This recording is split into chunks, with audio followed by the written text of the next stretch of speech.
Selamat pagi kakak. Perkenalkan, saya Lucius Mandur. Semester 5, Program Studi Psikologi, Fakultas Kesehatan Masyarakat, Universitas Nusa Cendana. Jadi, pada kesempatan ini kita akan melakukan tes, yaitu tes IST atau yang biasa disebut juga Intelligency Structure Test. Tes ini merupakan tes psikologi untuk mengukur kemampuan intelektual kakak. Namun tidak perlu cemas karena akan mempengaruhi hasil. Bekerjalah dengan maksimal dan efisien karena setiap subtes memiliki waktu dan instruksi yang berbeda. Tidak diperbolehkan menggunakan alat bantu apapun seperti handphone, kalkulator, alat tulis lainnya selain alat yang disediakan saya sebagai tester. Tes ini membutuhkan waktu yang cukup lama, sehingga jika ingin makan atau minum, saya persilahkan sekarang. Selama pengetesan berlangsung, kakak tidak diizinkan untuk keluar dari ruangan, sehingga kalau kakak ingin ke toilet sekarang, saya persilahkan sekarang. Sampai di sini, apakah ada pertanyaan? Kalau tidak ada, kita langsung mulai dengan subtes yang pertama, yaitu contoh instruksi 1, yaitu persamaan arti kata.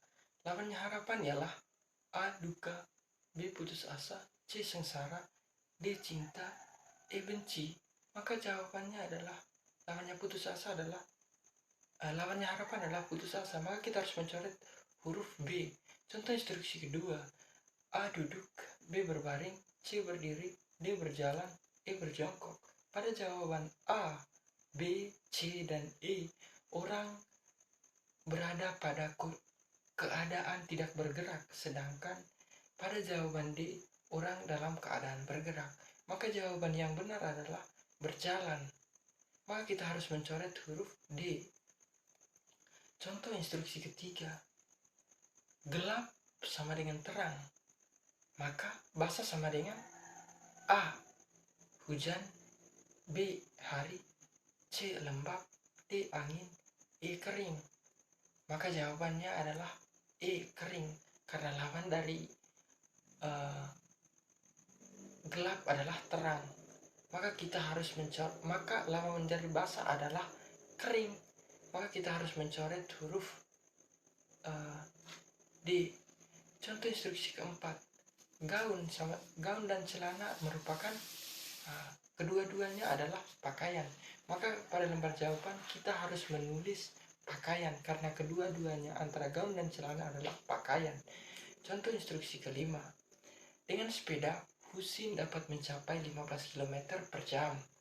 Berapakah yang ditempuh Husin dalam waktu 4 jam? Maka jawabannya adalah 4 kali 15 sama dengan 60. Maka pada lembar jawaban kita harus mencoret dua huruf karena di situ ditulis huruf 1 sampai 0.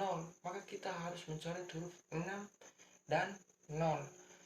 Instruksi ke-6, 9, 7, 10, 8, 11, 9, dan 12. Angka berikutnya adalah angka 10. Karena pada pola deret angka itu adalah dikurangi 2 ditambah 3. 9 ditambah 3 sama dengan 12. Maka 12 dikurang 2 sama dengan 10. Maka kita harus mencoret dua huruf, yaitu 1 dan 0. Contoh instruksi 7. Lihat gambar ini. Jika potongan-potongan pada gambar contoh 7 tersebut digabungkan, maka akan menghasilkan bentuk A. Maka kita harus mencoret huruf A. Contoh instruksi yang ke-8. Lihat kubus ini. Cara mendapatkannya adalah dengan menggulingkannya terlebih dahulu ke kiri 1 kali dan kemudian diputar ke kanan 1 kali sehingga sisi kubus yang bertanda garis hilang terletak di depan seperti kubus huruf E. Maka kita harus mencoret huruf E. Contoh instruksi yang ke-9. Kata yang mempunyai huruf permulaan Z adalah suatu, A. Bunga, B. Perkakas, C. Burung, D. Kesenian, E. Binatang. Maka jawaban yang benar adalah zebra, karena zebra termasuk dalam binatang. Maka jawabannya yang benar adalah C. Ya, E. Maka kita harus mencoret di huruf E. Baik, terima kasih kakak karena telah bekerja sama selama proses pengetesan ini berlangsung. Jadi bagaimana perasaan kakak? Subtes mana yang paling mudah dan subtes mana yang paling sulit? Untuk mengetahui hasilnya akan disampaikan di kemudian hari. Sampai di sini apakah ada pertanyaan? Jika tidak, saya mempersilahkan kakak untuk keluar ruangan. Dan terima kasih.